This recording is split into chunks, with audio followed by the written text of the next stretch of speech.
ta présence suffit pour changer des cœurs. 1 heure dans ta présence suffit, car tu sais restaurer. Emmanuel. 1 minute dans ta présence suffit pour combler des vies. 1 seconde dans ta présence suffit, car tu sais délivrer. Emmanuel.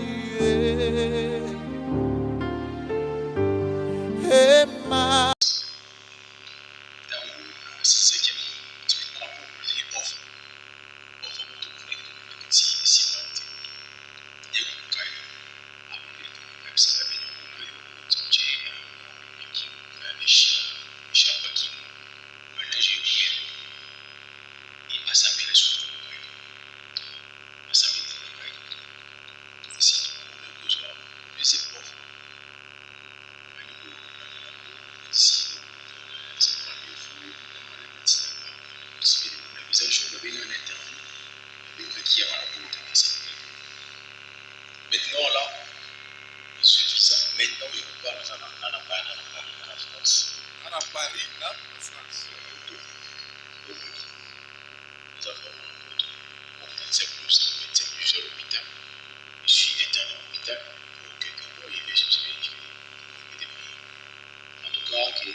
Amen. Acclamez fort pour les Seigneurs. On va dire beaucoup bien. Acclamez. Ça va vous faire la paix. Amen.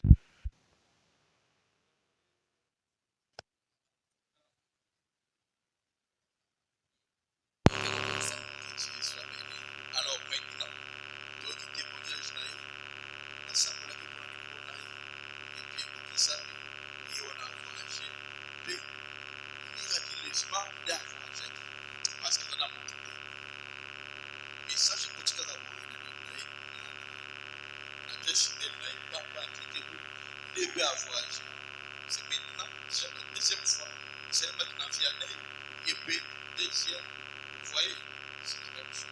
Donc, à ce qui m'a beaucoup dit, au de l'Ivoire, ça veut dire, à mon exemple, la fondée vraiment, à ça pour témoigner partout, là pour exemple, d'abord, c'est que le de la peau a son contrat, ça passe à l'épée, ça peut travailler au l'hôpital, mais a signé contrat pour chaque mois, pour y à contribuer, pourquoi pas dans les arbres pour essayer de collaborer. La population surtout, nous avons de la bonne année.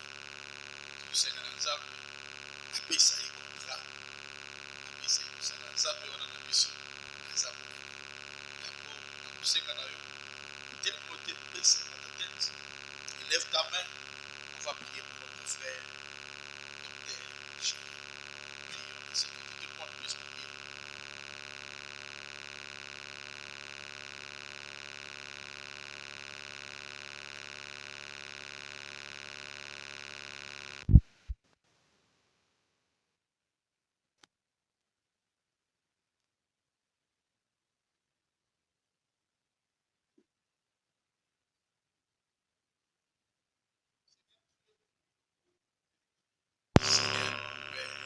Frère a témoigné de ton amour.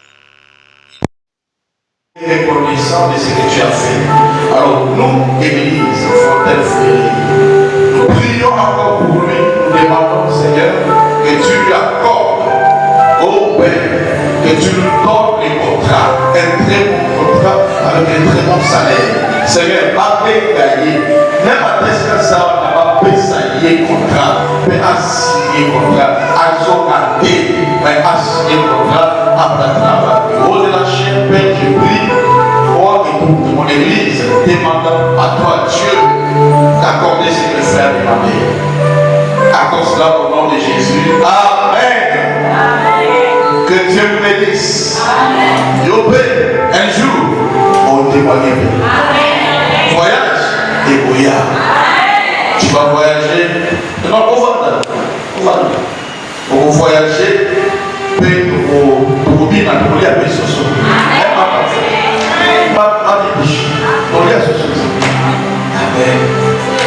Vous allez le voir s'accomplir. Et pour avec moi, c'est pas quand moi je prophétise, tu penses que c'est comme si je parle, mais je prophétise. Parce que vous voyez là comment mon Dieu travaille. Vous voyez que je suis là calme et je prophétise. Tu penserais que tes anges c'est la prophétie, c'était là-bas déjà prophétisé. On peut voyager. On peut voyager. Amen. Et un jour, vous allez témoigner. On conçoit même Moussala. On ne pas pour la main. Fontaine fleurie n'est pas une église de pauvres. Non. Ata sotos à pauvres. Sokoye awa, on cause la riche. Même si ma famille m'a maudit, awa, on cause la riche. Le nom de Fontaine fleurie s'appelle comment Lingala? Lizibama Pamboli. D'abord, fontaine qui fleurit. Amen. Mes affaires fleurissent. C'est que ma affaire n'allait pas pour la vie. Et quel liboso? Ah, jamais. Amen. Et j'entends dans mes oreilles spirituelles que par toi, que l'avancement commencera dans ta famille.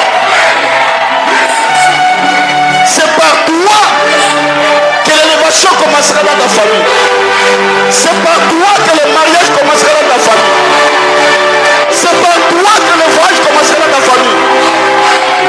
Je ne le dis pas pour dire, je l'entends dans mon esprit. Et moi, il faut ouvrir ma bouche et parler. Ah oui, c'est par toi que les grandes choses commenceront. C'est par toi que les maisons, tu commenceras à bâtir des maisons. C'est par toi que tu commenceras à construire. Je vois des immeubles. Amen. Tu construiras des immeubles. Et ça commencera par toi. Les aguillots aussi. Mais non, les jours où on avait prophétisé, amen, elle n'était pas là. Amen. La prophétie dit ça. Amen, amen, amen. Ça sort. Amen. Quand ça sort, un jour ça va pousser. Vous verrez comment le travail viendra ici. Il n'y aura pas de chômeurs. Et puis de bon travail. Amen. Amen, amen. Amen. Amen. Que Dieu te l'accorde, reçois cela. Amen.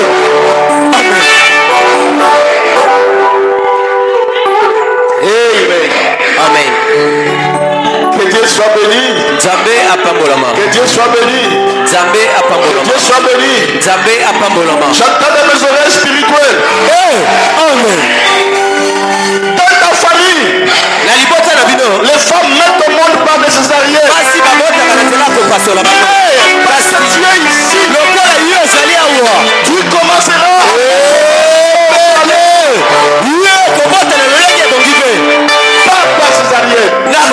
Par césarienne. Amen. Amen. Et quand tu vas te marier, ou toi qui es déjà marié, il n'y aura pas de fausse couche. Non. Il n'y aura pas de fausse couche. Il n'y aura pas de monde. Amen. Il n'y aura pas des enfants retardés. Tu n'auras pas des enfants retardés. Tu commenceras quelque chose. Tu achèveras. Amen. Tu aboutiras. Pourquoi? Parce que l'oracle de l'Éternel a déclaré. Amen. Amen. Non, veuillez vous asseoir. Si je pose comme ça, je risquerai de ne plus prêcher. Amen. Que Dieu vous bénisse. Vous avez un enseignement à Bisso. On est dans les enseignements. Vous avez un séminaire sur le mystère de la nouvelle naissance. Mystère de la nouvelle naissance. Bien aimé. Aujourd'hui, je vais vraiment toucher la doctrine. Simba na malakisi. Alors, sois vraiment attentif Zale kenge. et attentif. J'espère que tout le monde a une carnet na Bible. Na kanisi ete boye na babuku na bino pe. Je vais comprendre un peu les mamans, mais les jeunes, vous risquez que je vous fasse dehors. Na koki kopesa nzela moke pa na ba mama kasi bilenge na bino et dois vous former. na bima sabino libanda. Je dois vous former. Vous devez quand même écrire. Amen. Donc, à un moment, quand je vais descendre là-bas, ne sois pas étonné si je te prends et tu sors. Qui n'a pas les carnets? Lève la main. Qui n'a pas les carnets? Combien de personnes? Maman, on comprend. Yo, on comprend. Yo, mis sous la moukou. Bobiki. Amen. Mercredi. Mokola misato. Akepa. Combien de personnes ont été en vote? Batuboni o bazali na ngote. So qui bon vote, on sait voter tout la bonne. Bien, pour ça que ça va carnet. L'église, c'est ça l'université, mais c'est plus que l'université. Et qui ata nous apprenons sur ça, tu vas encore apprendre à tes enfants. Donc, ça quand même la carnet et costume. Sans plus tarder, nous allons nous lever pour lire la parole de Dieu. Nous lirons dans le livre de Jean, chapitre 3. Aujourd'hui, on va toucher le chapitre 7. On va commencer le chapitre 7 et chapitre 9. Amen. Je vais lire au nom du Seigneur Jésus. Bon, le je ne veux pas de téléphone, il faut comment la carnet. Parce qu'on va commencer à ravir des téléphones.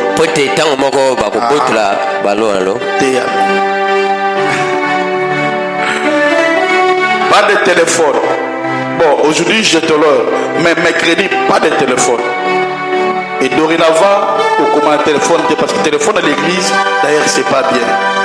Ce n'est pas de l'honneur pour notre Dieu.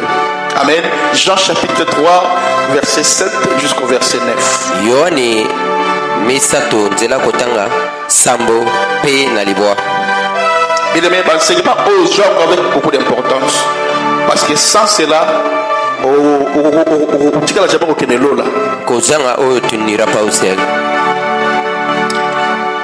ne t'étonne pas que je te dis, il faut que vous naissiez de nouveau.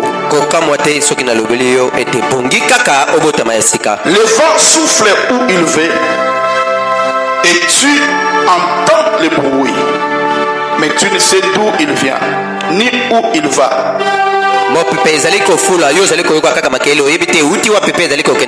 Il en est de même.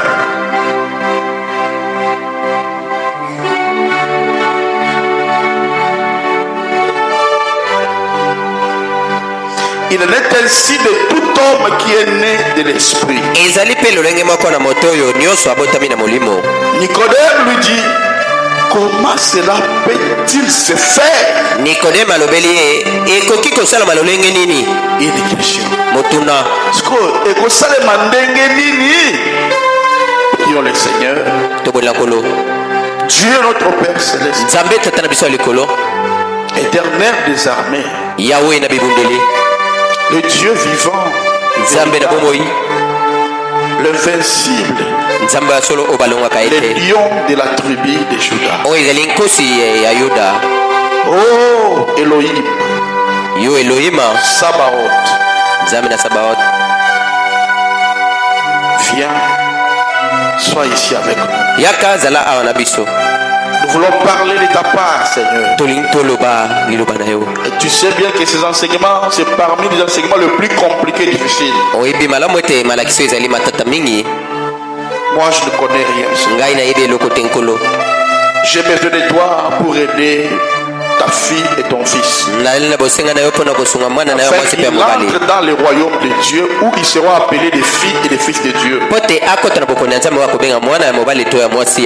Alors assiste-nous.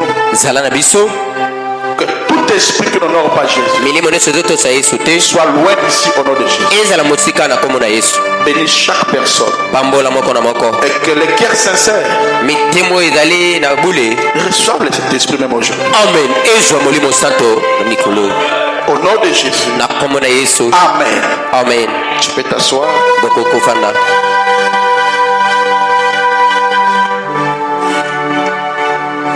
Alors, tous ces jours, nous parlons sur la nouvelle, les mystères de la nouvelle naissance. mikolo toyali kolobela mabomba mi ya mbotama ya sika. Bien aimé, l'église losambo où on prêche oyo bali koteya nyonso mariage, libala voyage, mibembo l'argent, misolo c'est bien. eyali malamu Mais la nouvelle naissance, kasi mbotama ya sika c'est la meilleure des choses à recevoir. yango nde eloko eleki malamu okoki kozwa. Amen. amen. Pourquoi la nouvelle naissance? mpona nini mbotama ya sika? Quand nous parlons de la nouvelle naissance, ntango toali kolobela mbotama ya donc sika nous voyons déjà qu'il y avait une autre naissance. tozomona ete ezalaki na mbotama moko ya Quand yango. on parle de nouveau, taba kolobela c'est qu'il y sika avait déjà une autre qui est. elingi koloba ete ezalaki na mosusu ya kala. Amen. amen. La première naissance, mbotama ya yambo c'est la naissance physique. eyali mbotama oyo ya bomoto, C'est la naissance d'en bas. mbotama oyo ya mabele La awa, naissance terrestre. mbotama oyo ya mabele. C'est une naissance où tu es né de maman Jean et de papa Marc. mbotama oyo botami na mama yohani mpe tata mama jeanne mpe tata jacques. Amen. amen.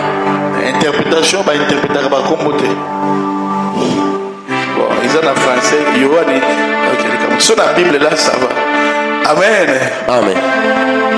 Et cette naissance, mbotama wana la Bible dit nous sommes nés d'abord conçus dans le péché, biblia elobi biso tosalemi na lisumu, conçus dans l'iniquité, tosalemi na lisumu yango nés dans le péché. kobotama na masumu. Et cette naissance, mbotama wana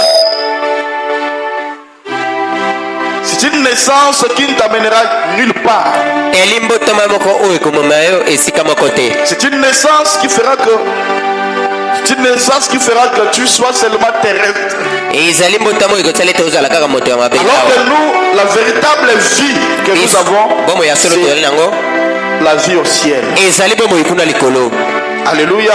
amen. Voilà pourquoi la nouvelle naissance, yango na mbotama ya sika c'est la première doctrine que Christ est venu avec cela. ali malakisi ya yambo oyo kristo ayaki nango. Vous considérez donc avec moi que même quand Jésus parlait, il n'a pas dit il fallait que vous naissiez. bokomona ntango yesu bandaki koloba alobaki Mais Christ a dit vous devez naître de nouveau. alobaki na etinda bongi kaka bobotama ya sika. Mais Nicodème, bien qu'il était docteur de la loi, atako azalaki doktore na mibeko comme c'était une nouvelle doctrine, lokola ezalaki malakisi ya sika epa na ye personne ne comprenait cela. moto moko te abandaki kososola. Alléluia. amen. Personne ne comprenait cela. moto moko te asosolaki Parce que même le concept atake eteni wana naître de nouveau kobotama ya sika a été initié pour la première fois mbala ya mbo baloba yango par le Seigneur Jésus. na nzela na nkolo yesu kristo. Nulle part dans la Bible esika moko te na biblia où on a parlé de cela. oyo balobela yango. Tu touches encore Ekita. Nulle part dans la Bible esika moko te na biblia où on a parlé de la nouvelle naissance. oyo balobela mbotama ya À sika part Jésus-Christ lui-même. yesu nde ye moto alobaki. Alléluia. amen. Et pourquoi la nouvelle naissance? mpo na nini mbotama ya sika? J'avais expliqué ça ici. nalembolaki yango awa Parce que la naissance terrestre, mpo te mbotama oyo ya mabele c'est d'abord conçu dans les péchés. osalami nano na lisumu. Selon la pensée de Dieu, ce n'était pas que tu puisses naître par la naissance sexuelle, par l'acte sexuel de ton père et ta mère. lolenge nzambe alingaki te tobotama na nzela ya boyokani ya tata Selon la na mama naissance, ce que Dieu voulait, na mbotama oyo nzambe alingaki ça allait être une naissance par la parole eyaki parlée. ezala mbotama ya liloba oyo balobi. Ce que papa parle, soki tata alobi bon, que Toda vient. ete todaya, Et puis, maman dit Amen. mama andimi ete amen. Et l'homme dit Voilà pourquoi, même dans la Bible, yango atako na biblia on n'a même pas écrit 9 mois. Une femme doit faire 9 mois pour aborter. bakomaki te ata basanzo mwasi akokosana na zemi. Amen. t'étonne pas si je sous l'onction de dire tu vas mettre au monde dans 3 jours. Dis amen. Et on va pas faire 3 jours. Ou bien un jour seulement au bout. Amen. Amen. Et c'était Satan quand il était venu. Satan il a changé la vraie doctrine qui était. Lui a dit non, si vous faites ça, il a changé ce que Dieu avait dit. Il a introduit l'acte sexuel. Alors que selon Dieu, c'était par la parole. Voilà pourquoi dans l'Ancien Testament, les concepts naître de nouveau et de la quitter. Mais quand Christ est venu, il a d'abord commencé par la nouvelle naissance. Parce qu'il faut tu sors dans ta famille. Tu sors dans les sangs de ta famille. Tu sors dans les péchés que ton père a fait. Maintenant, et que tu naisses de nouveau dans le corps de Christ. Et sans nouvelle naissance, tu n'entreras pas au ciel. Le vrai évangile, c'est ce que je vous prêche. Maintenant, pourquoi pas on le prêche dans les églises? Parce que c'est parmi les enseignements où il faut des docteurs, des enseignants. Parce que c'est compliqué. Pourquoi il y a beaucoup de écoles de pensée qui disent que quand tu viens, tu lèves la main, tu dis j'abandonne le monde, je veux plus de Satan, je veux Jésus. Tu es né de nouveau. D'autres disent non. Vous voyez, la nouvelle naissance, c'est quand on te plonge dans l'eau. Et là, notre docteur Louis II, lui aussi a écrit comme ça. Avez-vous resté d'esprit quand vous avez cru? C'est quand on dit non, c'est après avoir cru. Et d'autres disent qu'il faut croire au Branham. Dieu aux une nouvelle naissance. D'autres disent non, il faut croire ici maintenant dans les messages. Il faut accepter la doctrine qu'a prêché Branham. Et ce sont des personnes qui sont, nous pour nous c'est Branham ou rien. Il faut seulement ce que Dieu ne peut pas parler à mon frère. Dieu ne peut pas me parler. Parce que nous sommes de qui? Seulement des lecteurs. Et puis des répétiteurs seulement. Depuis la Bataki. Paragraphe 146. Amen. Paragraphe 82. Là, ils disent amen. Tu as prêché la parole. Non, je n'ai pas prêché. J'ai répété. Parce qu'on a ça serviteur. Quel serviteur que Dieu ne peut pas s'inspirer à moi. Non, c'est faux. Pourquoi Dieu m'a appelé serviteur de Dieu? Donc quand Dieu parle, non, le Seigneur non, ne parle pas. Branham avait déjà parlé de ça. Nous devons quitter les deux cela. Et d'autres disent que non, il faut seulement les doctrines de Branham. Mais moi, je vous dirais que c'est faux. Parce qu'il y avait un diacre qui était dans Branham Tabernacle. Il s'appelait Tony Zabel. Tony Zabel croyait aux doctrines des frères Branham. Il était dans l'église des frères Branham comme diacre. Mais juste avant la mort, quelques mois après la mort de Branham, Tony Zabel, il a blasphémé contre frère Branham. Il a dit que tout cas frère Branham. Alléluia. Amen. Et Branham est venu du haut de la chair. Il a dit à partir de ce soir, considérons frère Zabel comme païen. Et frère Tony n'a fait seulement 3 jours. asalaka mikolo misato Akufi. awei na ye. Pourquoi pas? Mpona nini te? Il est de nouveauté. Pourquoi? Parce que hier, alléluia. Oh. Ce n'est pas ça. La nouvelle naissance, c'est l'expérience que toi et moi Mboka nsika ezali nous allons koyebani ya yo na ngai faire. oyo tokosala. C'est une expérience personnelle. Boyebi ya yo moko. Vous comprenez? Oh. Voilà pourquoi la nouvelle naissance Yango na botama sika. et que comme il s'agit vraiment mon Christ. C'est Moi, cela qui te fera un bon chrétien. et ceux qui ont maîtrisé à côté, ou aussi à côté, ça. tu peux faire 50 ans à l'église, Okoko sala miboto komitana lo 100 samba. ans à l'église. Mobokul Tu ne viens que pour remplir des bancs. ozo pona ko Le tonsa ka jour baki. de la mort, Mokolaliwa nous viendrons. tokoya. Oh Jésus. Et on viendra te laisser où? Au cimetière.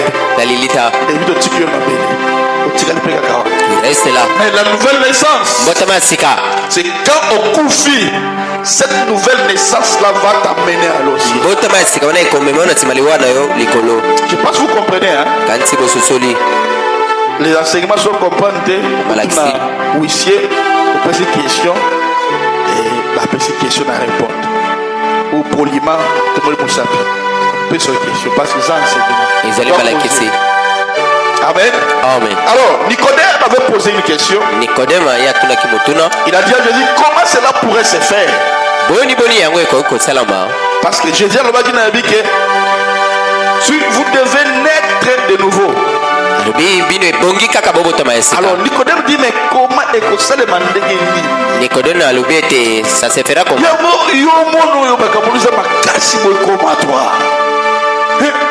Il faut rentrer encore dans le ventre de ma mère et renaître de nouveau. Ça se fera comment? C'est une question. Elle est motuna. Alors ce matin, Natonga lilo.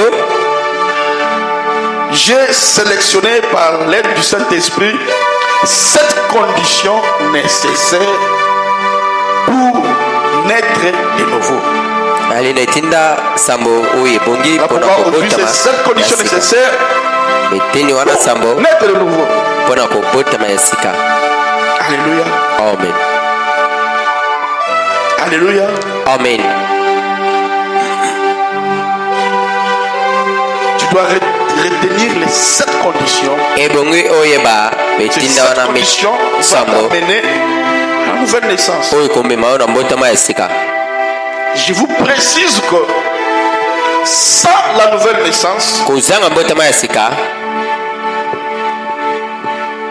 tu ne peux pas être candidat Okoki kozala moko te oya kokele likolo. dans l'enlèvement. Amen. Amen.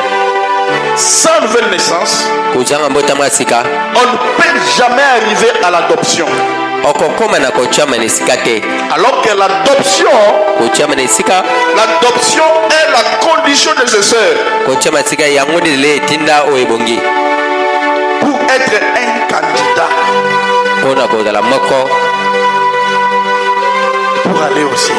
pona kokende likolo. D'abord, tu dois être adopté par le Père. Bosebongo chama nesika Comme pana il tata. Amen. Amen. Mais il faut la nouvelle naissance Kasi bongi mbotama yasika pour y arriver. Alléluia. pona kokoma kuna. On peut être fils Okoko kozala mwana ou fille de Dieu. mwana mbali to mwana mwasi ya Nzambe. C'est seulement la personne qui est née de nouveau. Eli kaka moto oyo abotami yasika. Vous voyez, à la rue, quand nous marchons, et même les païens disent Ata bapagano bayali koloba na les mwana gens qui Nzambe. fréquentent l'église, je dis bien, les gens qui fréquentent l'église disent non, tu n'es pas encore arrivé. Nano komi mwana Nzambe te. Si tu n'es pas né de nouveau. Alléluia. Amen. Vous voyez pourquoi le nouvelle naissance est très important. Yango wana mbotama yasika ezali ya motuya. Amen. Amen. Chacun de nous tel que nous sommes là Moko na biso awa lolenge est tozali. né dans une famille, n'est-ce pas? Abotami na libota moko. Amen. Amen. Amen. Amen. Et la naissance Mbotama wana dans une famille na kati na libota nous donne les droits. yako pesa biso makoki Amen. Nous donne les droits yako peta biso makoki même d'avoir le nom de la dite famille. yako zata kombo ya libota wana. Alléluia. Amen. Par exemple, Ndakisa Daniel s'appelle Lokotolo. Daniel abengami Lokotolo. Pourquoi? Pona nini? Parce que moi son père, Pote ngai tata na ye je suis Lokotolo. na ali Lokotolo. Amen. Amen. Le nom là que tu portes de ta famille. Kombo yo zui ya libota na. Pourquoi? Pona Parce nini? que tu es né dans cette famille là. Pote bota mina libota wana. Alléluia.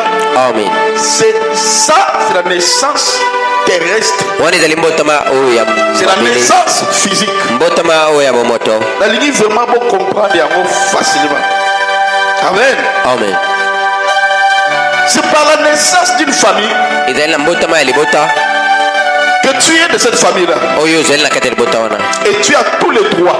oza na makoki nyonso Et tu as un enfant de la dite famille. lokola mwana ya libota wana. Amen.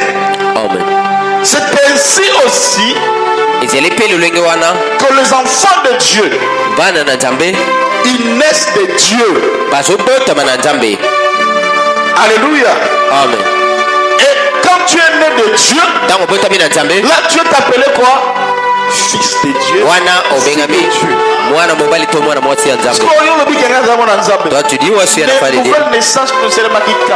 mbotama ya sika epano oyo esalaki ntango nini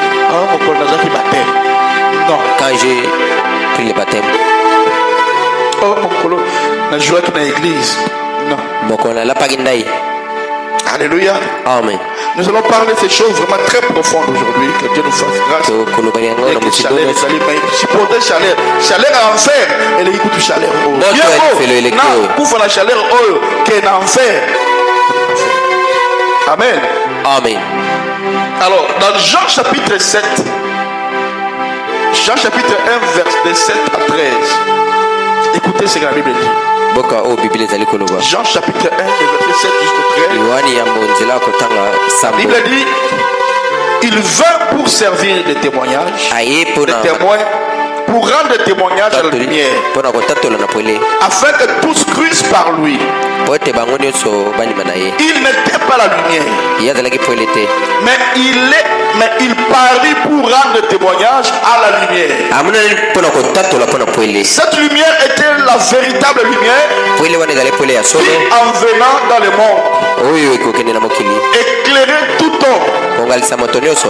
Elle était dans le monde azalaki na mokili et le monde a été fait par elle. mokili ye nde asalaki yango. Et le monde ne l'a point connue. mokili bayebi ete Elle est venue chez les siens aye epai ya baya ye et les siens ne l'ont point reçu. baya ye wana bayambi ye te. Alors écoutez ici. boyoka awa Mais kasi à tous ceux qui l'ont reçu, na baoyo nyonso bayambi ye à tous ceux qui croient en son nom, baoyo nyonso baya kondima na nkombo na ye. je reprends, mais à tous ceux qui l'ont reçu, kasi na baoyo nyonso bayambi ye à tous ceux qui croient en son nom, na baoyo nyonso bazondimela nkombo elle na ye a donné le pouvoir apesi bango makoki de devenir enfant de Dieu. ya kokoma mwana na nzambe.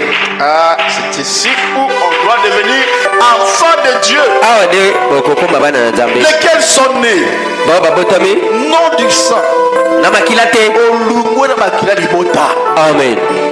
Soki banoko balobi akotala zatela komona ata basieti na mabele zéro. Parce que toi tu n'es plus dans la famille. po ete yo ozali so na libota te. C'est ici où la délivrance prend la force. awa nde kokangolama ezwaka Au makasi nom de Jésus. na nkombo na yesu. Alléluia. amen. Lesquels sont nés non du sang, ni de la volonté de la chair, ni de la volonté de l'homme, mais de Dieu. oyo abotami na makila te atako lolenge moto alingi te. Amen. me abotami na nzambe. Donc, nous entrons vraiment dans la doctrine. tozokota na balakisa sikoyo. C'est le 12e verset où on dit, Alina, oh, à verset 12, où on dit, mais à tous ceux qui l'ont reçu, na bao nyonso bayambi ye à ceux qui croient en son nom, mpe bali kondimela nkombo na ye. alléluia, amen. elle a donné le apesi pouvoir bango. de devenir enfant de Dieu. Alléluia. amen. apesi bango makoki ya Lesquels sont kokoma na nzambe. nés, bao les enfants de babotami Dieu sont nés bana nzambe oyo babotami en Dieu. na nzambe. Alléluia. amen. Donc, Là, nous voyons directement que nous avons des naissances. Nous avons la naissance physique. Amen. Amen. C'est la naissance terrestre. Le 27 novembre. Pourquoi je le connais? Parce que je suis né dans nos villages. Je suis né à tel village. Village Idiofa. Je suis né à Idiofa. Le 10. Oui. 10e mois. Hein? Le 10. Ah bon? C'est vrai? Oui. Hein? Le 10.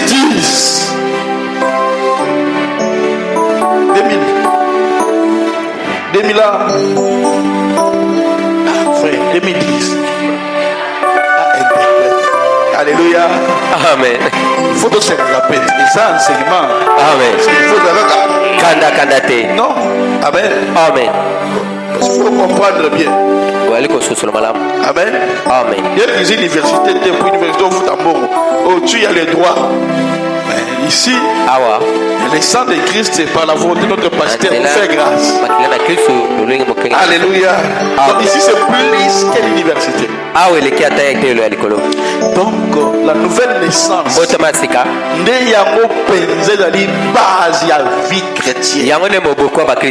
nous avons des naissances.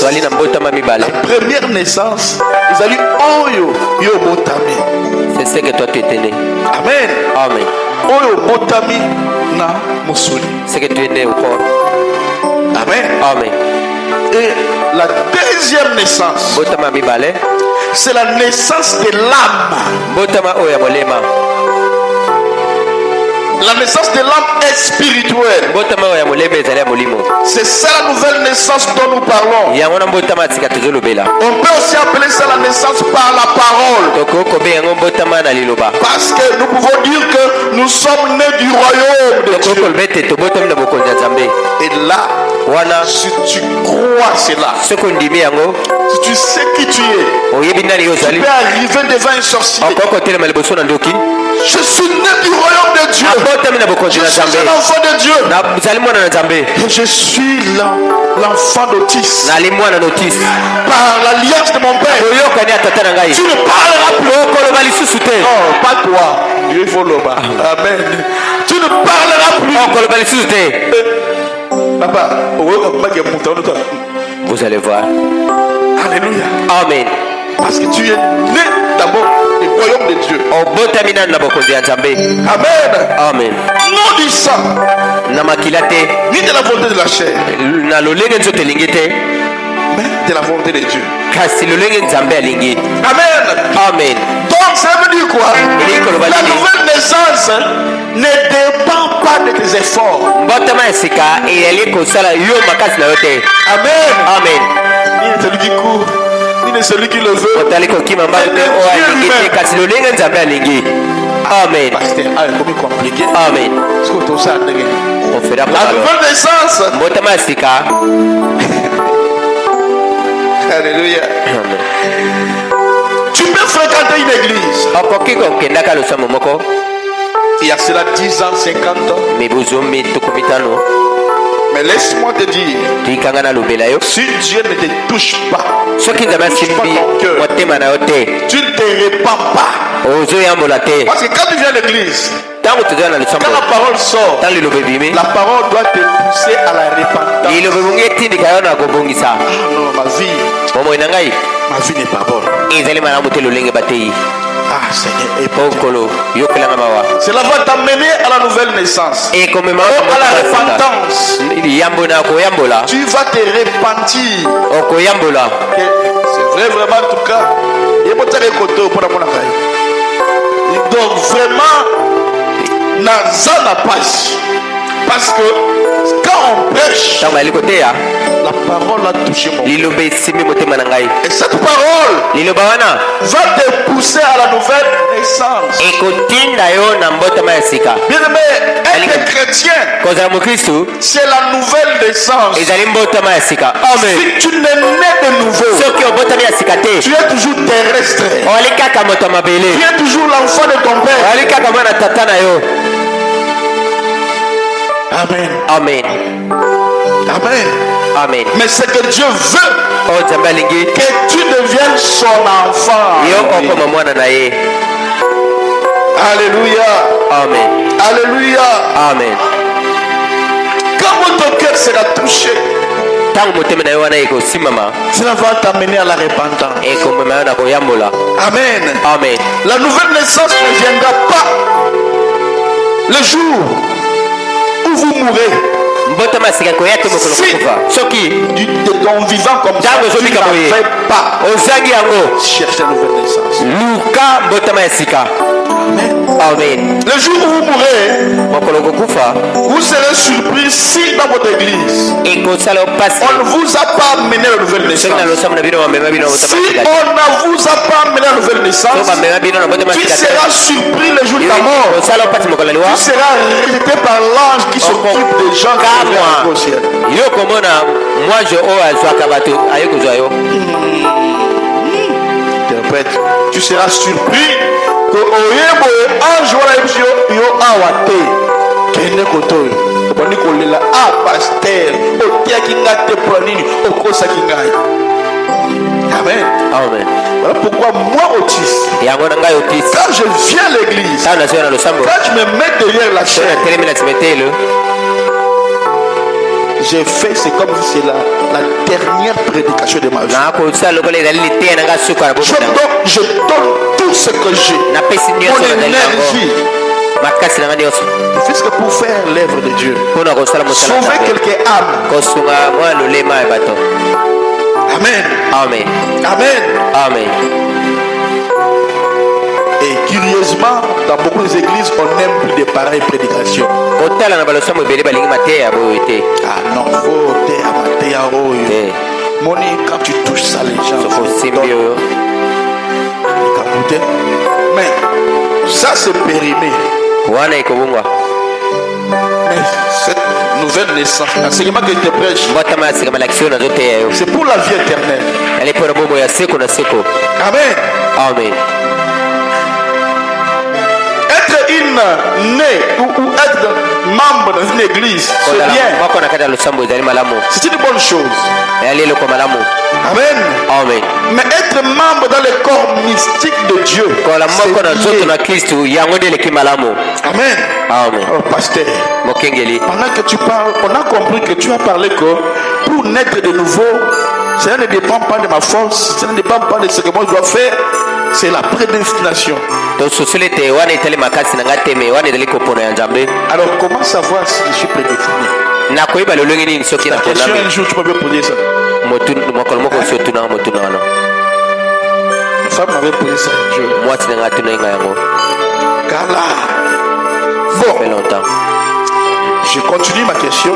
nazokoba na motuna Comment savoir que tu es né de nouveau? Ah, comment savoir que tu es prédestiné? Car une okoyeba personne, ndenge nini ete oponami mpo te moto bien aimé, parce qu'une personne mpo te moto peut faire du bien dans ses akoki morts. kosala bolamu na mokili oyo Et le jour de sa mort, mokolo liwa na ye part en enfer. akei na lifelo.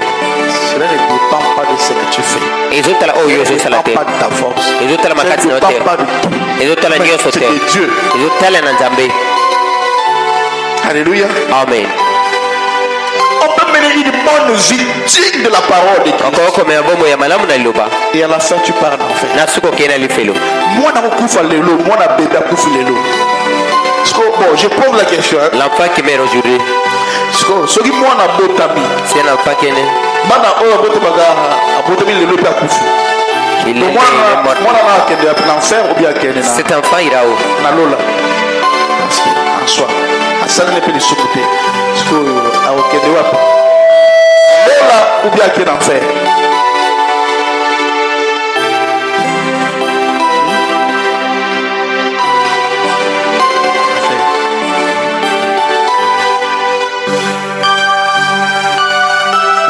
On est entre nous.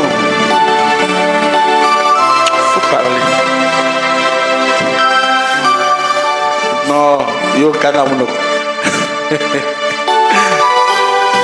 Vous faites mon gars déjà réponse. Mais il y a un monde à 4 de comprendre là où il va. Donc ne pense pas que ceux qui m'ont apporté pour un bébé a confié ma bouche que de l'eau là. Non.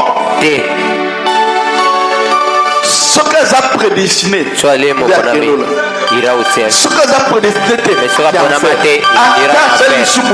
Nous sommes conçus dans le péché. Nous sommes déjà les soumos. Nés dans l'iniquité. Et la pensée là que mon père a eu et ma mère pour ma fabriquer ma salle à bébé.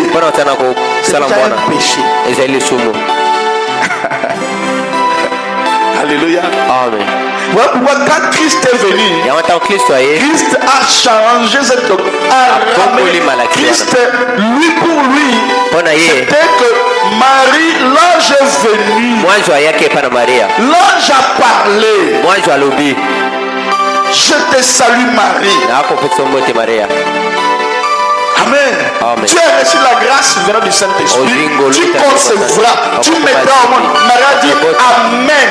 C'est fini. Selon la pensée de Dieu, ce n'était pas par le rapport sexuel. La naissance allait être par la parole parlée. Mais le serpent, le diable, celui qui a introduit la souffrance que nous voyons aujourd'hui. Il a dit, non, tu vois, quand tu fais ça, vous voulez avoir du plaisir. Mais Dieu vous ment. Il sait que le jour où vous le ferez, vos yeux vont s'ouvrir. Vous deviendrez comme lui. Alors celui qui a dit, bon viens, on va essayer. Et puis tu vas aller essayer avec ton mari. Adam. Quelles sont ces pommes-là que quand vous le mangez, vous voyez directement que vous êtes nus?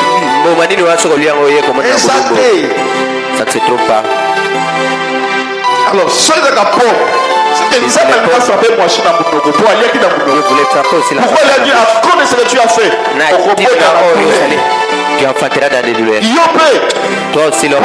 Pose-toi, il faut trouver quelque chose, tu dois souffrir. Alléluia. Amen. Amen. Amen. Comment savoir que je suis prédestiné? La personne prédestinée, même s'il est dans le mal, Dieu finira, Dieu va toujours les pousser par force. La vérité à se repentir. Il n'aura pas honte même de venir devant nous ici.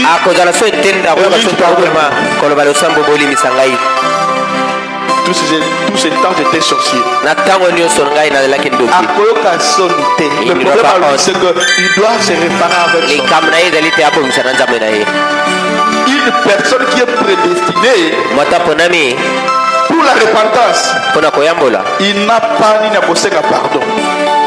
Mais une personne qui n'est pas prédestinée, attends une erreur.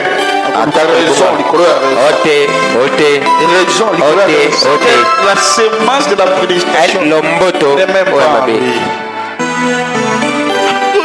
Pardon, pourquoi? Toi, tu ne demandes pas pardon. C'est mauvais. Alléluia. Amen. Oh Seigneur. Si Dieu ne vous touche pas et que ton cœur ne se convertisse pas, là, tu ne peux pas être prédestiné. Même quand tu viens à l'église, la parole va toucher une personne qui est prédestinée pour l'amener à se repentir, pour l'amener à abandonner ce qu'il fait. Mais une personne qui n'est pas prédestinée, même s'il vient sur lui, ne volez pas, ne volez pas.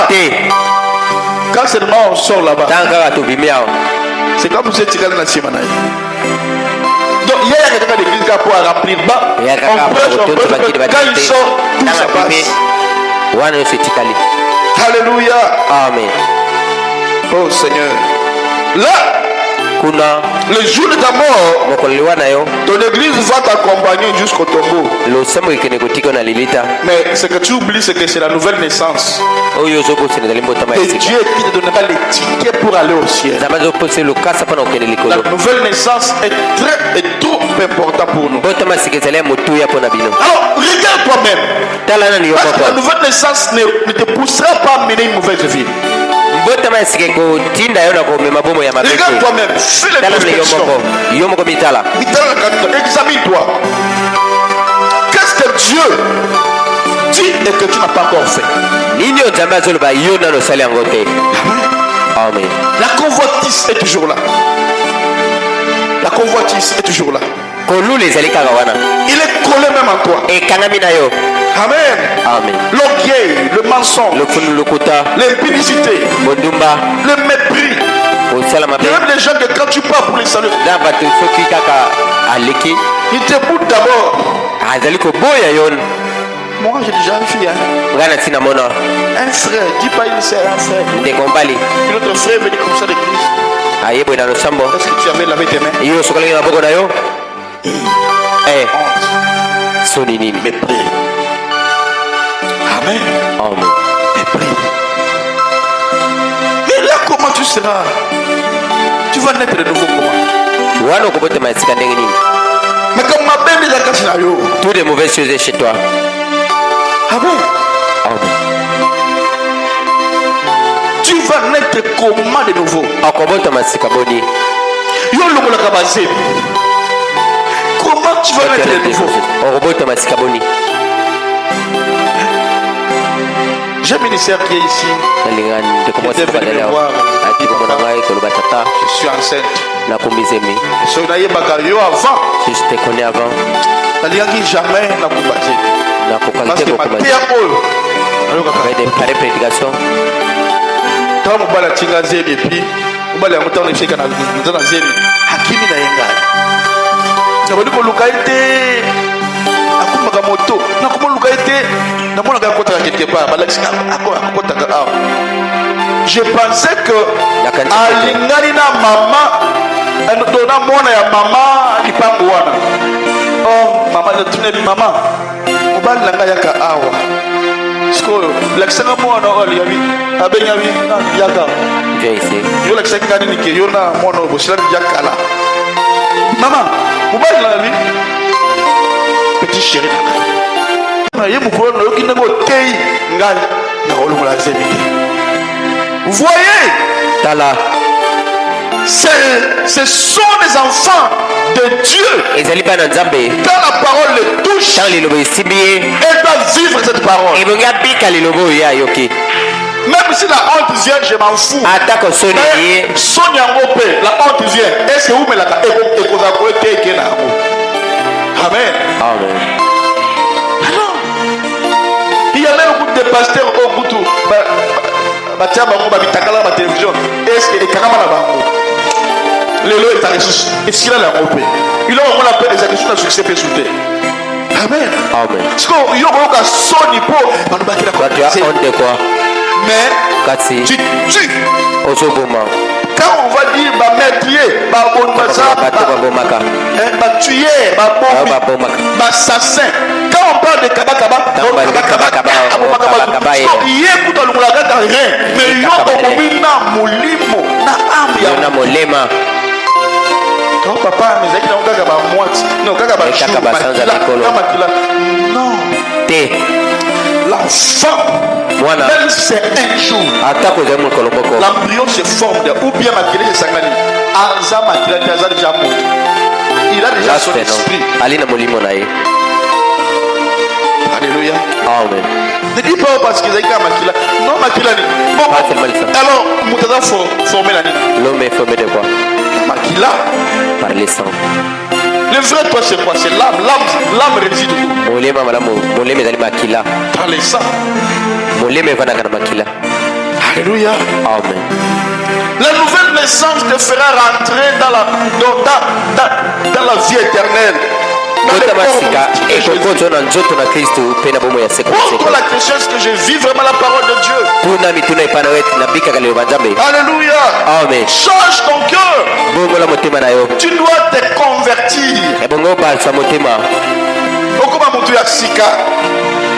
Alléluia. Amen. Il y a un frère qui a dit, si tu veux voir ce que un chrétien n'allait pas dans les églises.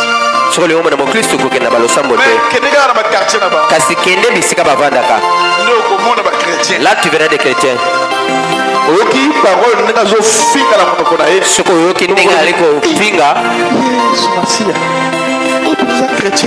C'est un chrétien ou comment? Alléluia.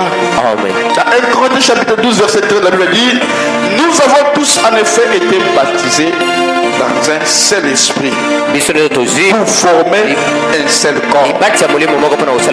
Soit juif, soit grec, soit esclave, soit libre. Nous avons tous été abreuvés d'un seul esprit. Amen. Amen. Ce corps dont on parle ici, ce n'est pas l'église locale. Mais c'est par le baptême d'eau. Mais pour entrer,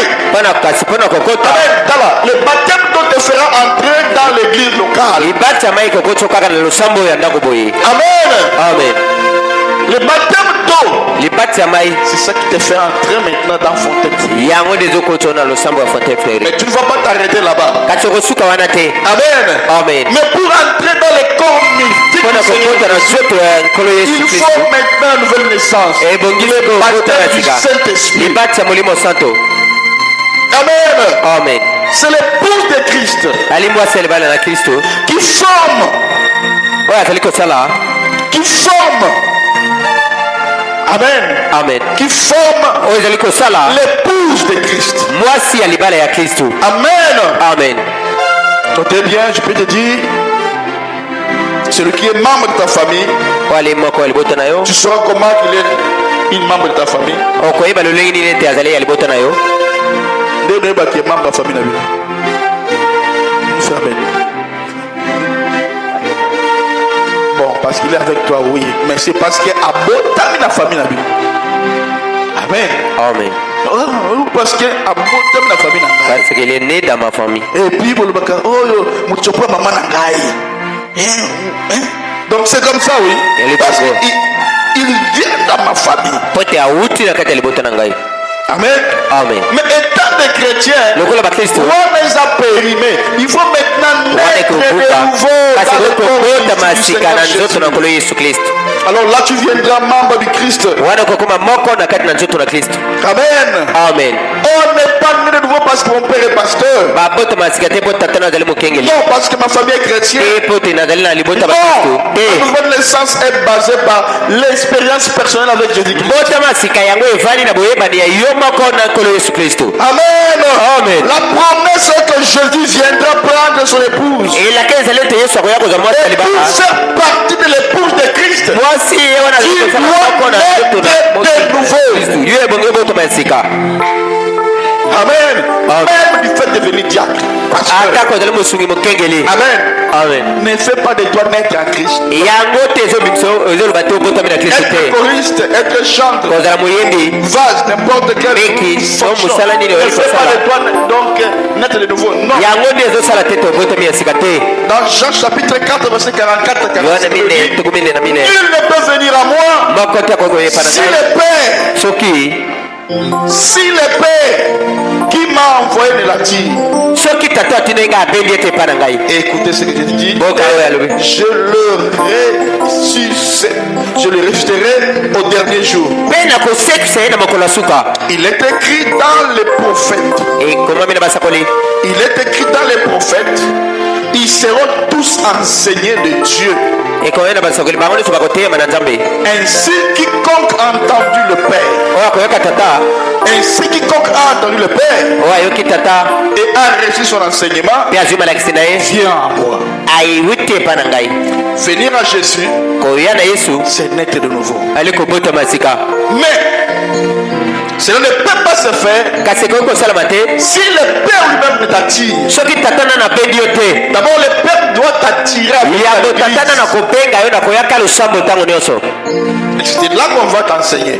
po te Mais là, bokate yo il est écrit que vous serez enseignés par Dieu lui-même. wana ekomemi ete bokoteyama na nzambe ye moko Il est écrit par les prophètes. na Jésus nzela basakoli sait que c'est par les prophètes qu'il avait na parlé. nzela basakoli Nous serons enseignés par Dieu lui-même. tokoteyama na nzambe ye moko. Alors, je dis qu'il y a 7 conditions nécessaires ezali na baetinda sambo pour naître de nouveau. oyo motu yo mpo na kobota Alors, masika tu dis première condition. etinda yambo Condition nécessaire pour la boîte de la sika. La première condition. etinda yambo La première condition, etinda yambo c'est la prédestination. eyali kozala moponami La prédestination, kozala moponami c'est dans Romains chapitre 9, baroma de verset 9 jusqu'au verset 16. na mokaboli bwatiko La Bible dit, voici en effet la parole de la promesse. tala liloba elaka Je reviendrai à cette même époque nakoya na ntango et wana Sarah aura un fils. mpe sara kozwa mwana mobali Et de plus, il en fit ainsi mpe esalamaki bongo de Rebecca qui conçut du sel Isaac, rebeka oyo azali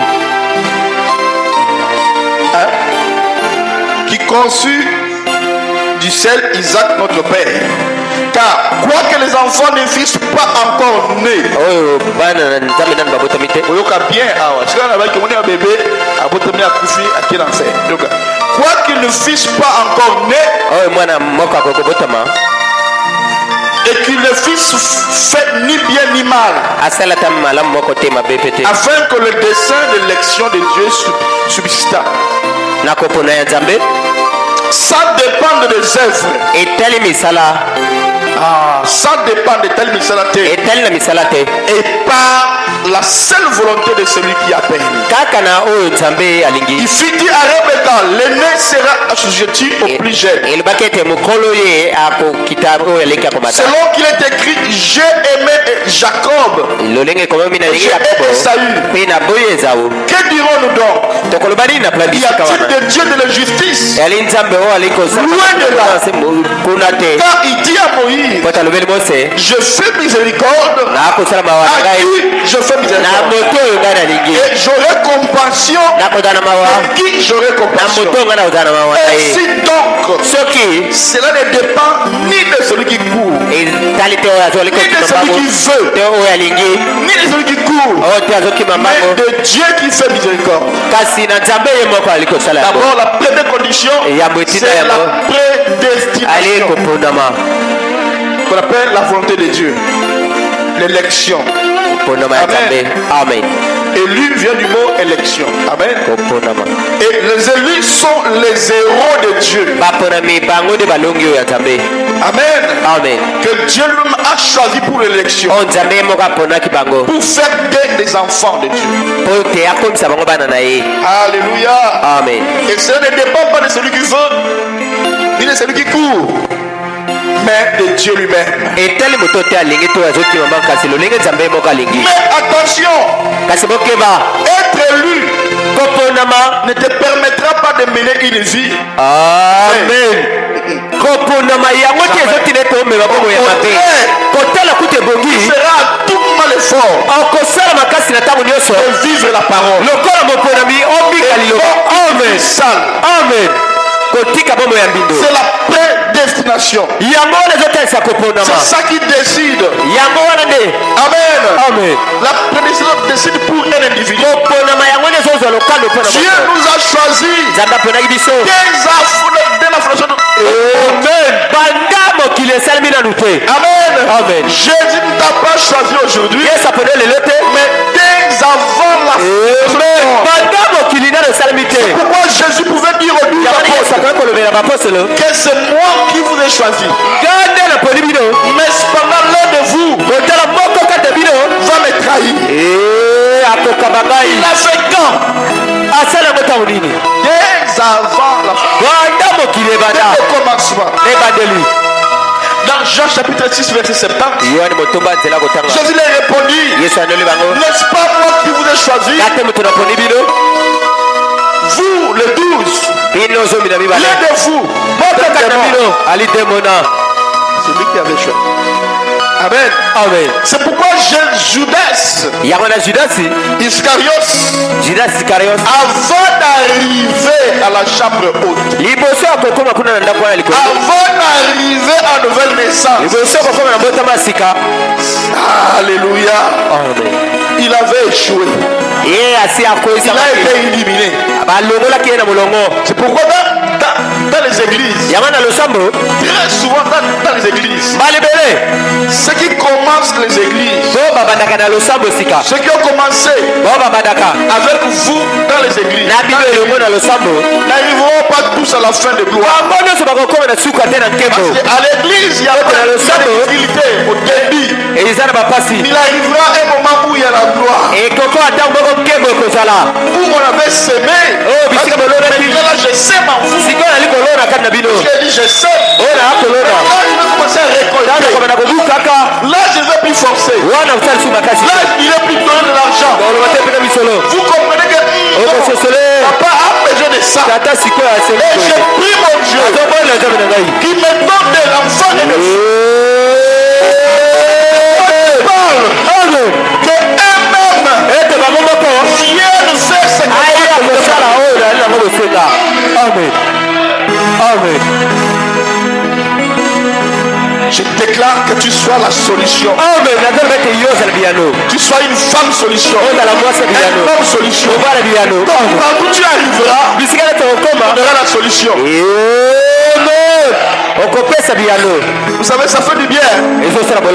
Quand on dit, bon, et le pasteur dans la poussa, il y a 10 pasteur, je ne peux pas contribuer ma grâce avec les gens. Moi, c'est ça arrivera à toi. Amen. Quand on dit des choses, tu dis, frère, non, moi, je ne vais pas partager la grâce. Et tu seras, maman, papa, ozokana maman, mujikago, tikaba mujikana ngai, azala pepele, azala poser, amona pasteur na ye. Loko moko usipete kusigato kati ya mopa. Tout le monde voit son pasteur. Ozomona nga bien. Maman Cécile na biso. Amen. Alléluia. Alors, on a compris que seulement ceux qui sont prédestinés. Alors que la raison qui peut faire que vous quittez l'église, parce qu'il y a beaucoup quand ils viennent à l'église, ceux qui commencent l'église, dès le début, la plupart, vraiment,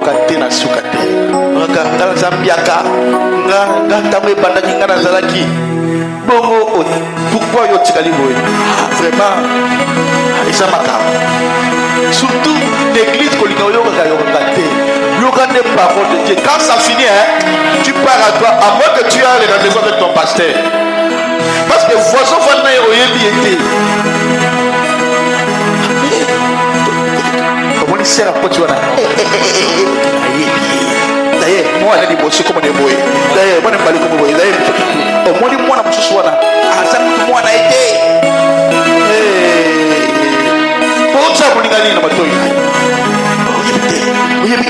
ce sont des pareilles choses-là que le diable avait fait à Ève. L'oreille d'une femme ne peut pas écouter tout le monde. Non. Tu es la femme de Christ. Tu dois écouter que ton mari. Et ton mari, le pasteur est le mari de l'église. Il vous parle de la part de Dieu. Et apôtre Paul dit, je vous ai fiancé. Je vous ai fiancé. Amen. Je vous ai fiancé. Je suis jaloux de vous. Parce que je vous ai fiancé à Jésus. Alléluia. Et très souvent, regardez, c'est ça qui fait que vous puissiez avoir. C'est ça qui fait que vous avez toujours des problèmes. On peut ramasser ma camba molimo, on connaît les problèmes. Et comment quitter la barre c'est parce que on a quitté, on a évité. Il faut refuser de pareilles choses comme ça. Amen. Et ce sont des gens-là qui fassent pousser les gens à l'église pour que les gens sortent. Il a comme influenceur, ou influenceuse. Oui, mais yo ok pourquoi? Non, bon, n'a pas dit non. Donc depuis tout ce temps-là que tu es là, mais tu es toujours bébé spirituel. Au lieu d'avancer, non. Alléluia. Non. Il y a un temps où on peut être et puis il y a un temps où on doit poser des actes. C'est comme dans les mariages. Il y a un temps de fréquentation et puis il y a un temps où non, je dois aller dans la famille. Non, jusqu'à quand? Amen. Jusqu'à quand? Alléluia. Toute chose a un temps. Alléluia. Alors, la raison qui peut faire qu'une personne doit quitter l'église, la raison qui peut faire que tu quittes l'église, c'est seulement si la parole quitte l'église. Seulement si le pasteur, la parole quitte de lui. Mais, et puis, à moins que Dieu te parle. Mais il faut faire attention, Satan parle vite et fort. Et une église où la parole, une église comme ça, d'abord la parole vient au prophète. Comment la parole va quitter? Impossible. D'abord, il n'est pas devenu prophète, mais il est né de prophète. C'est impossible. Il est lié à la parole. Alléluia. Voilà pourquoi quand je prêche, vous comprenez clairement les choses que les gens font comme ça. Quand l'église commence, pour mettre des bases, des fondements, il faut chercher les apôtres. Il faut chercher tous des enseignants. Parce que la Bible dit, le fondement de l'église a été posé par l'apôtre et des prophètes. Amen. Nous sommes fondés par les fondements des prophètes et des apôtres. Là, c'est fini, c'est ce que la Bible dit. Et au moment où l'église, il faut se faire sa parole. Mais nous, quelle grâce! Amen. Quelle grâce! Quelle grâce! Alléluia! Amen. Qu'est-ce qui fera que je quitte mon église? C'est Satan. Ephésiens chapitre 1 de verset 3, 4, 5. Béni soit Dieu, le Père de notre Seigneur Jésus-Christ, qui nous a bénis de toutes sortes de bénédictions dans les lieux spirituels en Christ, dans les lieux célestes en Christ. En lui, Dieu nous a élus avant la fondation du monde. Dieu ne t'a pas élu aujourd'hui, mais avant la fondation du monde. Alléluia.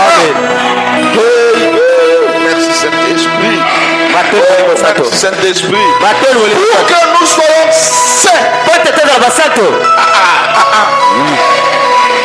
Alors, quand Dieu nous a choisis là, il a fait de moi un saint. Même avant que Naxa la malam, Dieu m'avait déjà établi saint. Amen. Même si aujourd'hui je tue quelqu'un, pour Dieu je suis saint. Même si je vole, même si je vole, pour Dieu, je suis saint. Pasteur Macbol vous a solo. Alors, Ephésiens chapitre 3 verset 54. Dieu nous a élus avant la fondation du monde pour que nous soyons saints et puis et encore quoi, irrépréhensibles devant lui, nous ayant prédestinés dans son amour à être ses enfants d'adoption par Jésus-Christ. Ce n'est pas par ton amour, mais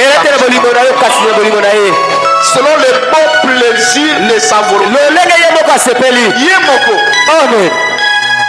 Amen. Amen. Il décide seul de qui il veut donner les choses. Il nous a prédestinés de vivre une vie sainte. Être choisi ne dépend pas de ce que tu mènes une vie normale. Amen. Non. Amen. Amen. Amen. Tout comme ceux qui sont rejetés. Pas seulement non, mais c'est la prédestination. Alléluia. Amen. Même au temps de Noé, dans l'arche, Dieu n'a pris seulement deux espèces, des animaux et des oiseaux. J'ai déjà posé la question, mais ici on va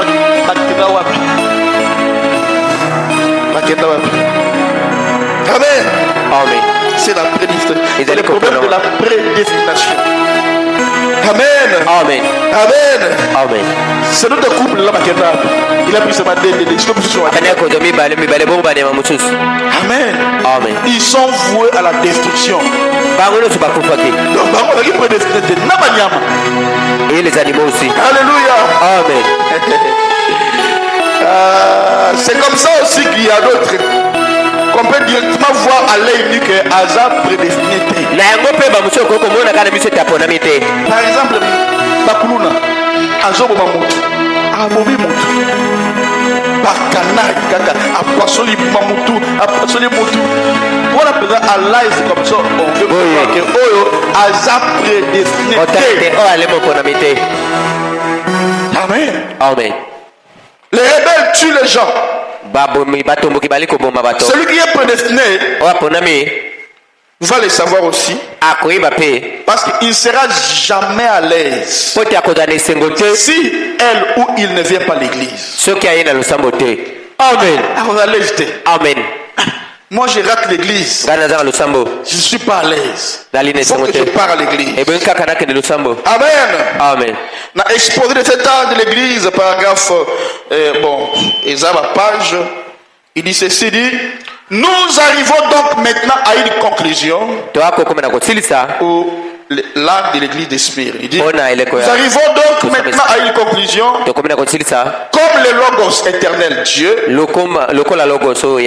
a été manifesté dans le Fils, et quand Jésus habitait corporellement toute la plénitude de la divinité de Dieu, comme cet être éternel était le Père manifesté dans la chair, obtenant ainsi le titre de Fils. De même nous qui sommes éternels dans ses pensées. D'abord, nous sommes éternels dans la pensée de Dieu.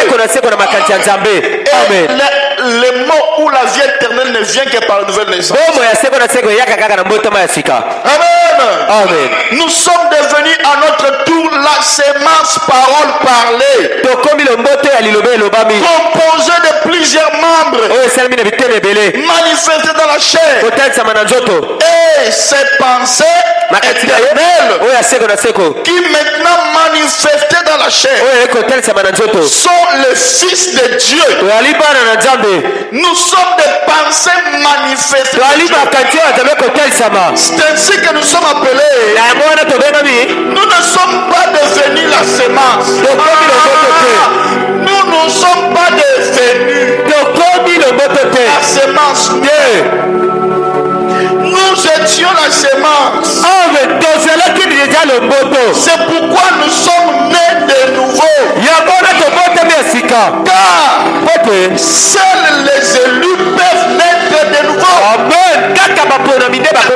Destination. Seuls les élus peuvent naître de nouveau. C'est parce que nous étions la sémence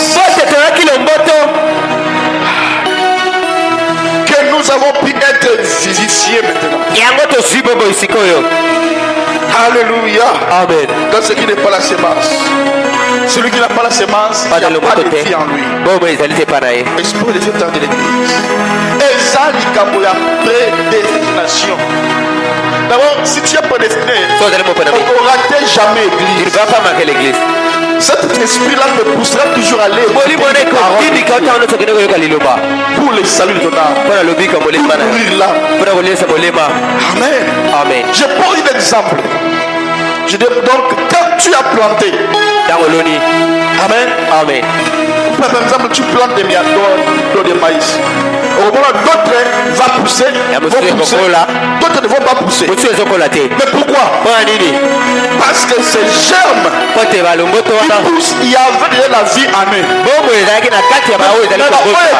dès le départ, il n'y avait pas de vie. Par exemple, dans l'homme, il y a la sémence. Quand l'homme lance ses sémences, il y a 1000 sémences.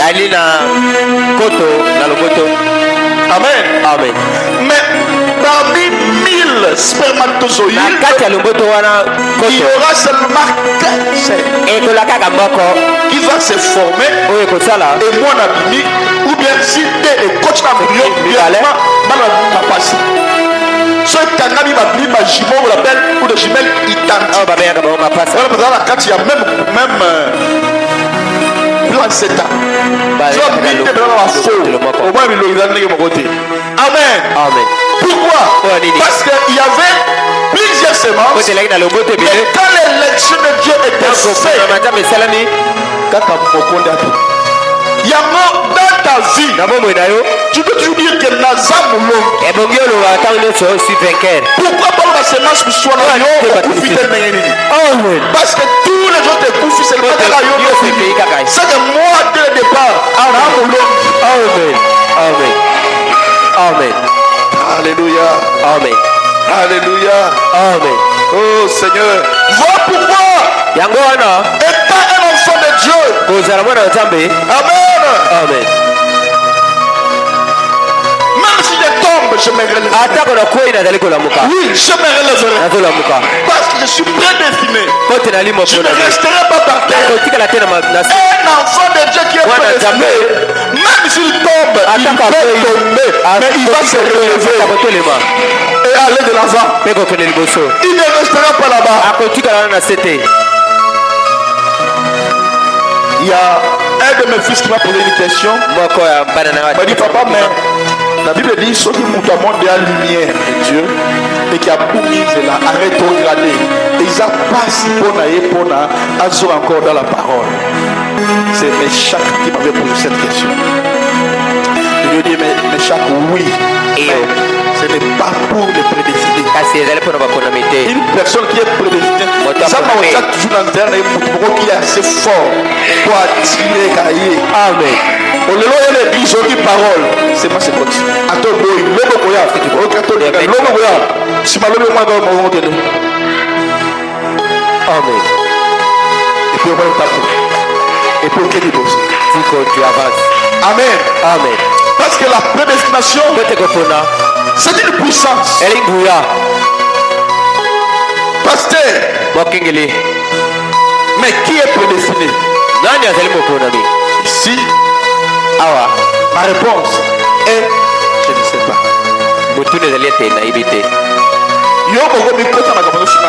Toi-même entre dans Amen. Amen. Alléluia. Amen. Cela dépend de votre relation avec Dieu.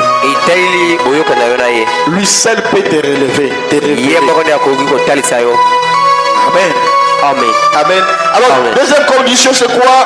C'est recevoir un vrai serviteur de Dieu. Nous parlons des conditions nécessaires pour être de nouveau. Quelles sont les conditions pour ça? La prédestination. Mais deuxième, et ce qui est base, il faut qu'on soit poussé dans les arbres et à Malam. Tu dois avoir un bon serviteur de Dieu. Pourquoi? Nini? Parce que tu peux recevoir un serviteur de Dieu, mais il n'est pas confirmé. Alors là, votre église sera seulement un rassemblement. Il n'y aura pas de vie. Mais si vous regardez Fontaine Fleury, vous verrez que vous avez grossi et grandi vite. Vous avez grandi vite. Quand nous avons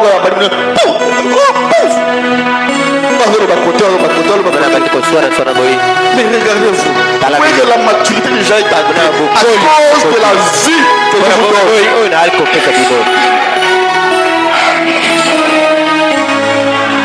Amen. Dans 1 Corinthiens, dans Romains chapitre 10, de verset 13 à 14, la Bible dit ceci. Car quiconque invoquera le nom de l'Éternel sera sauvé. Comment donc on invoquera-t-il celui en qui ils n'ont pas cru? Et comment croiront-ils en celui dont ils n'ont pas même parlé? Et comment en entendront-ils parler s'il n'y a personne qui prêche? Il faut un homme qui est envoyé et confirmé par Dieu. Voilà. Celui qui prêche doit être envoyé de Dieu. Amen. Amen. Amen. Alléluia. C'est celui qui va t'amener à la nouvelle naissance. Amen. Amen. Sinon votre église sera seulement un rassemblement. Dans Jean chapitre 13 verset 20, la Bible dit ceci. En vérité, je vous le dis, celui qui croit en celui que j'aurais envoyé me reçoit. Et celui qui me reçoit reçoit celui qui m'a envoyé. Amen. Amen. Alléluia. Amen. Et frère Branham dit, si vous ne croyez pas à un serviteur de Dieu, tu es libre de chercher un envoyé de Dieu. Eh bien, Dieu vous bénira. Bénira votre âme par celui qui est envoyé de Dieu. Parce que pourquoi? Il faut savoir, la chose la plus difficile, c'est quand un homme croit à un homme mortel comme lui. Mais quand tu arrives à croire un homme mortel comme toi, beaucoup de choses en ensemble. Oui, comme une fanatique. Oui, fanatique à pasteur. C'est ça. Qu'est-ce que vous voulez? Que mon église ne m'aime pas. Le sang de la main l'ingangate. Le but de mon église n'est pas l'ingangate. Pas si nous avons pour l'église n'angai. Toi tu ne vois pas ça. Si c'est moi je prends mon église, c'est l'église je te donne. Et Matiawa, tu montes ici. Tu es pas mon dégateur d'abord. Ok ma église, ok. Tu vas fouiller cette église. Amen. Amen. Amen. Ma fille m'aide à voyager. Il dit papa, quand c'est moi le pasteur commence à prêcher. Papa, là l'écoute n'a qu'à l'église n'a là. Parce qu'il ne peut pas m'attirer de vous appeler. Il y a assez. Amen. Amen. Nazui Jemima na tieni yo yokoto. Nazui Frère Dieu merci. Na tieni yo ok ma église. Tu vas fouiller l'église. Parce qu'ils ont des questions compliquées. Quand ils vont venir, pasteur, mais bon, quand vous avez prêché ce jour-là, vous avez dit ceci. Oui. Tu avais dit ça. Mais maintenant, il y a $. Non, toi, sors de mon bureau. Non, on est non. Alléluia. Amen. Il faut que ton église t'aime plus que tout. Parce que ton pasteur, il est le gardien de ton âme. Ton âme est dans sa main. Voilà pourquoi il faut un homme envoyé de Dieu. Parce que l'âme n'a pas c'est la oyo terre. ekopesa epa bangolo Soka zanganga. système Soka social zandoki. Amemi ando na monde de ténèbres. akomya molema na okuna Il faut chercher un homme envoyé de Dieu. yango wana longa kota tino Tu es sûr. oyo wala bimisami Elle lève ses 4 matins. nakofumbwa mokolo wana Je m'envolerai au gloire. Je m'envolerai. Alléluia. À la fin. Alléluia dans la gloire. Je m'envolerai.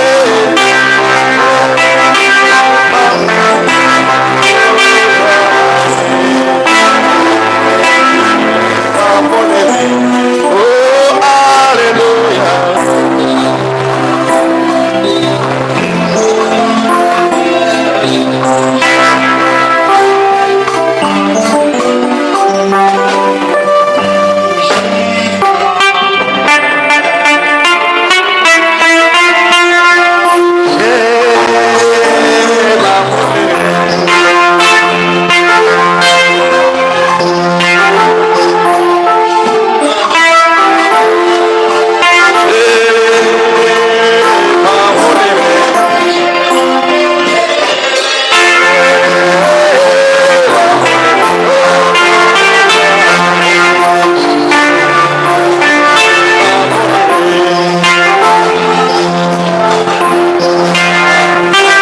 Dans le ciel,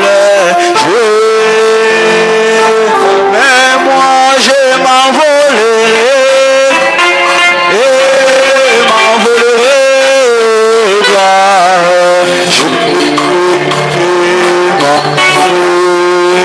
à la fin, alléluia dans le ciel. Amen, amen. Dans cet âge du temps de la fin, Dieu nous a envoyé un message avec un message.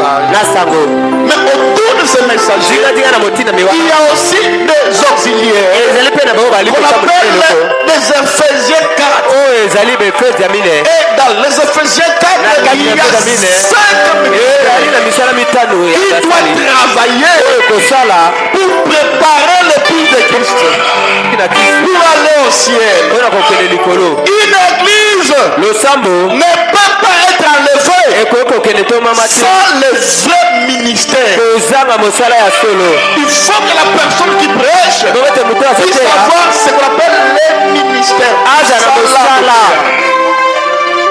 Alléluia. Si vous voyez que Mathieu m'a forcé, vous voyez que oh, et le côté. Dites amen. amen ali koluka na makazi papa magamote ya wana eza ya sauté vanda asito c'est papa ça l'église tu peux dire vanda ouais papa allez il ne sert à rien pour tout le micro de comment tu m'aurais oh tu as bichon l'accès ma bé oh tu as bichon ya moté tu peux bien dire ah quel alléluia amen pourquoi parce que quelque chose qui est en toi et le gars kati na yo et qu'on il y a ma biloko pourquoi il tombe ça ne va pas c'était de mauvaises choses seul le berger connaît la nourriture qu'il faut donner à ses bêtes les pâtes et moka ibi bilé avec que ma toute oh et vos pèse il vous passe oh la comme la diarrhée oh et vous ça là alléluia amen un véritable ministère est un tabernacle de rassemblement maintenant.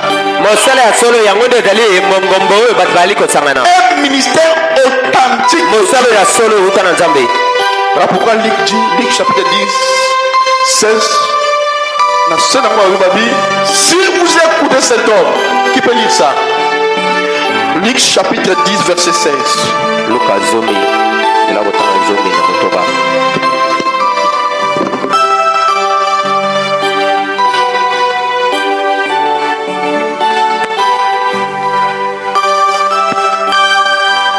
Luc 10, 16. Celui qui vous écoute m'écoute, et celui qui vous rejette me rejette. Et celui qui me rejette, rejette celui qui m'a envoyé. Amen. Ok? Et si vous écoutez cet homme,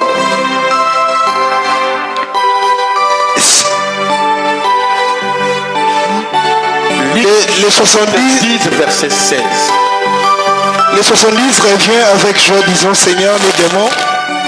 Si vous écoutez cet homme, vous écoutez Dieu. Amen. Amen. Pourquoi? Parce que lui vous amènera à la nouvelle naissance. Parce que celui qui le rejette, rejette celui qui l'a envoyé. Amen. Celui qui le reçoit, il reçoit Dieu. Mais il faut d'abord un ministère authentique. Parce que lui va t'amener à la nouvelle naissance. Dans la parole parlée, la sémence originaire de l'Eucharistie, par exemple 241, la Bible dit, mais qu'est-ce que Jean a dit? Ce dernier messager, là-bas avant sa venue, il a dit quoi?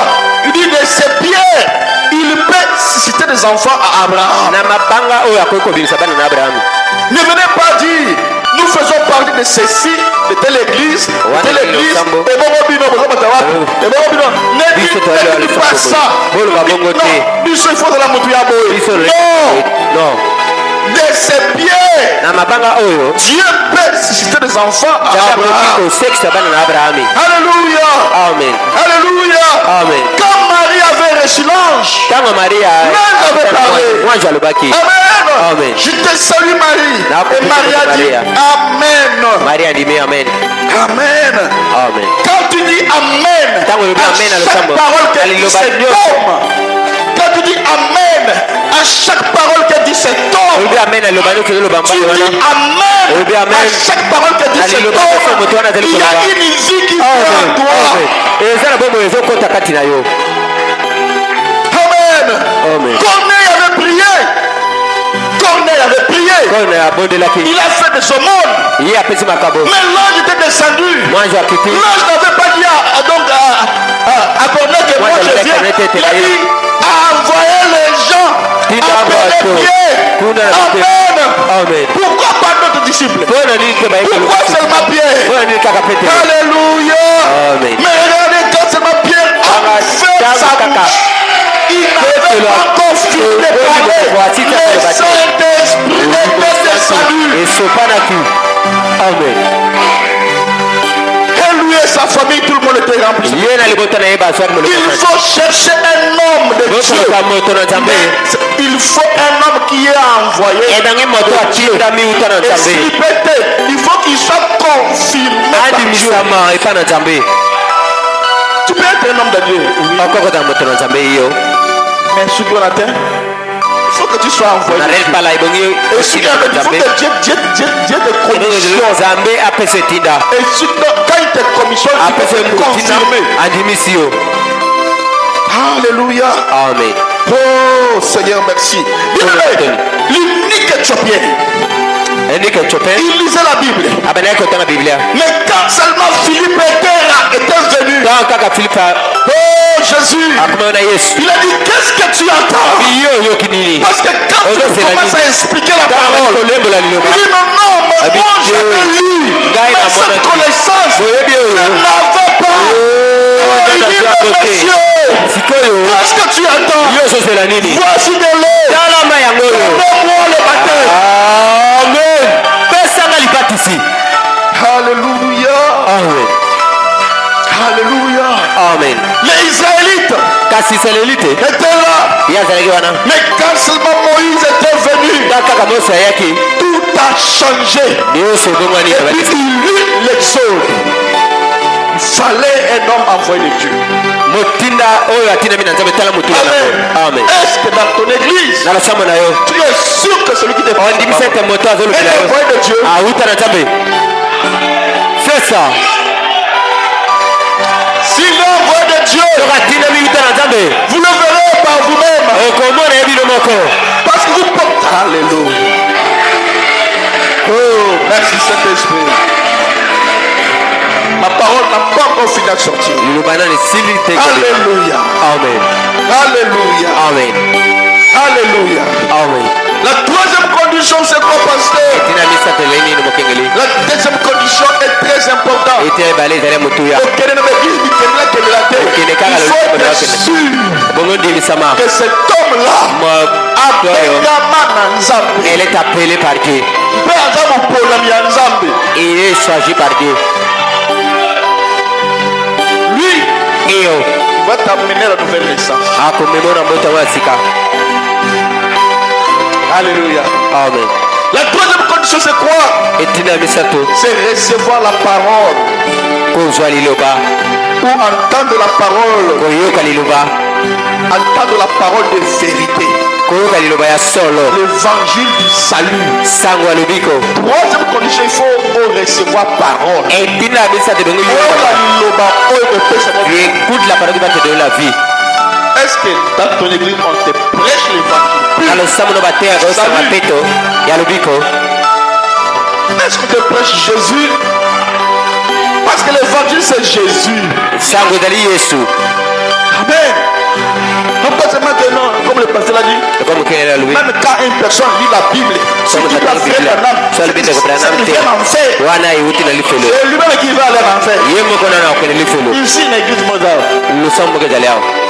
Lui-même va aller en enfer parce que lui, il fait de Branham son Dieu. Regarde seulement notre église. Tu verras la place de Jévita. Vous voyez, vous comprenez que vous voyez la place où on donne à Jésus. Il ne peut pas être Dieu.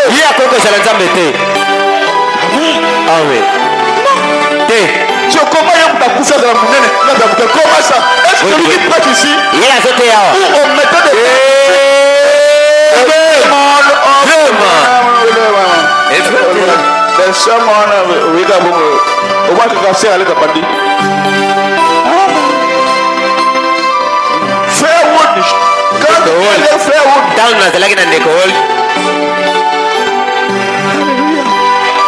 one ministry. Retourner la chair à Branham. Frère, moi j'étais déjà au ciel. J'ai vu beaucoup de pasteurs. Et laisse parce que pour eux, même ma grande-sœur avait envoyé un pasteur qui dit la tombe de Branham a beaucoup plus de puissance que la tombe de Jésus. Papa, la tombe de Jésus est vide. Mais la tombe de Branham est à la tombe de Jésus. D'abord, Jésus n'a pas de tombe. Sa tombe est vide. L'unique et les seules personnes qui est ressuscité, qui est vivant, des siècles, il est toujours jeune. Alléluia. Recevoir la parole dans sa matrice de pensée. Amen. Quand tu viens à l'église, tu dois recevoir la parole et le faire asseoir dans ta pensée. Pasteur, tu veux dire quoi? Il dit dans la pensée, il dit ceci: si la parole de Dieu n'est pas reçue dans ta pensée, tu n'auras pas la nouvelle naissance. Pasteur, moi je sais que la parole on les reçoit dans le cœur. Pourquoi vous dites dans la pensée? Frère, parce que la pensée est la porte du cœur. Amen. La plus grande bataille jamais livrée, paragraphe 110. C'est là que votre champ de bataille. Votre champ de bataille, il est ici au départ. Ici dans l'âme, dans votre pensée qui s'ouvre. Ouais. La pensée est la porte de l'âme. La pensée est la porte de l'esprit. Plutôt, votre pensée s'ouvre et accepte l'esprit, ou bien elle rejette l'esprit. Votre pensée refuse la parole, elle accepte la parole. Amen.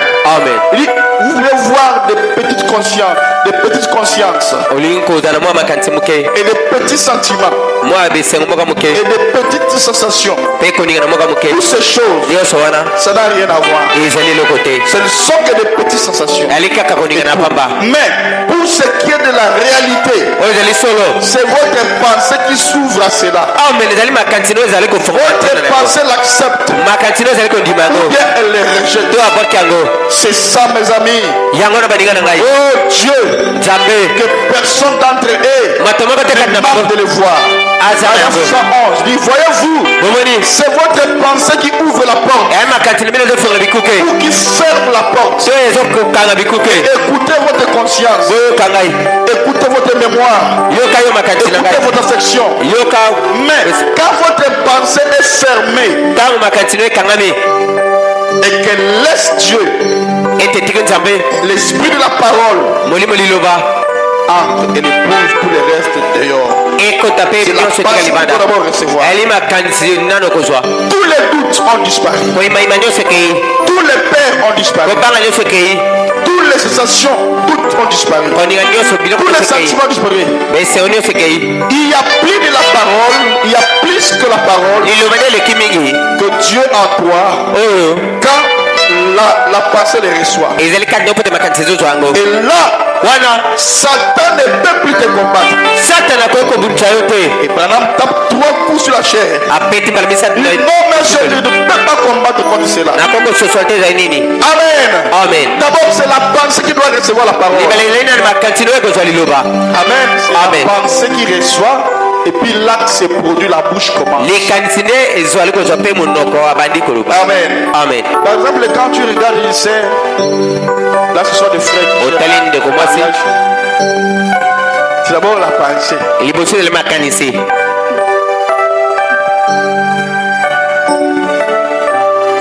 Moi d'abord penser.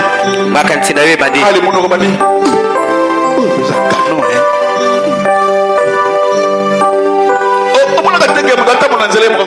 moto aliko tamula il est en train de parler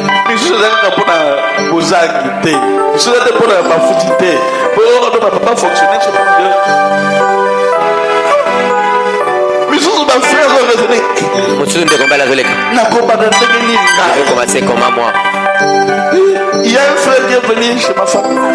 J'aime beaucoup cette sœur là. La sœur Sharon. Il m'a dit, oh, mais Banda, kasi ye wana kasi frère le bina ya lundi frère lundi ba yina toma bala ye lundi maman comment surtout sur la moi c'est le donc bala na zo courage ayaki yo pe zo courage so c'est pas courage bon c'est le chaman dans le salon ndeko moi ça allait connaître maman pardon n'a que le côté préparé n'a préparé d'abord n'a bon manano makansi n'a côté c'est esprit n'a côté n'a bon non l'hymne c'est la calo amen amen et les frères de Bombali la pasteur de pas de le nom esprit côté dans mon père moli monana et côté esprit côté sois courage zalam tunapiko pour ma sœur Dieu te bénisse. Là c'est pour nous les chrétiens. Comment ça va ma sœur? Ça va. Ah, comment ça va ma sœur? Ça va pas pour le moment en tout cas. Merci beaucoup. Voilà ma sœur.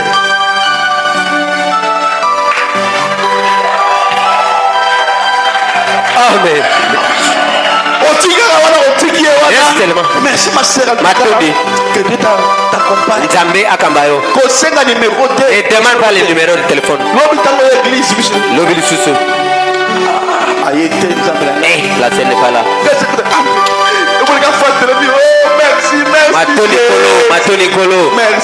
Merci Jésus. Merci. Amen. Le frère danse pas pour le Seigneur. Amen. Pourquoi? Amen. Et quand je suis vraiment, en tout cas, je suis content. Non, on a une réunion de jeunes. Parce que les frères, ils savent comment draguer. Notre église. Je pense que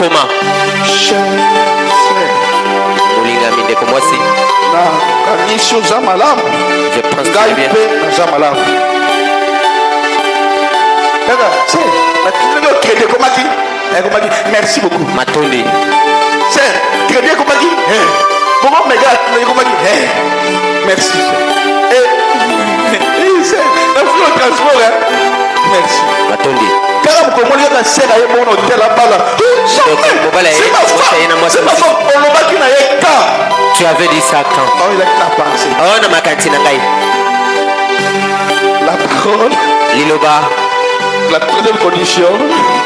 Et tu as mis ça toi. Ma frère. Maman de Kombali. Ma frère problème. Maman de Kombali bali no makambo. Comment on a frère soyaka? Comment on a frère mano ya mi pas la bino no va. Bala zali koya ya. Oh, alors fait ta tesse. Le papa na frère moi.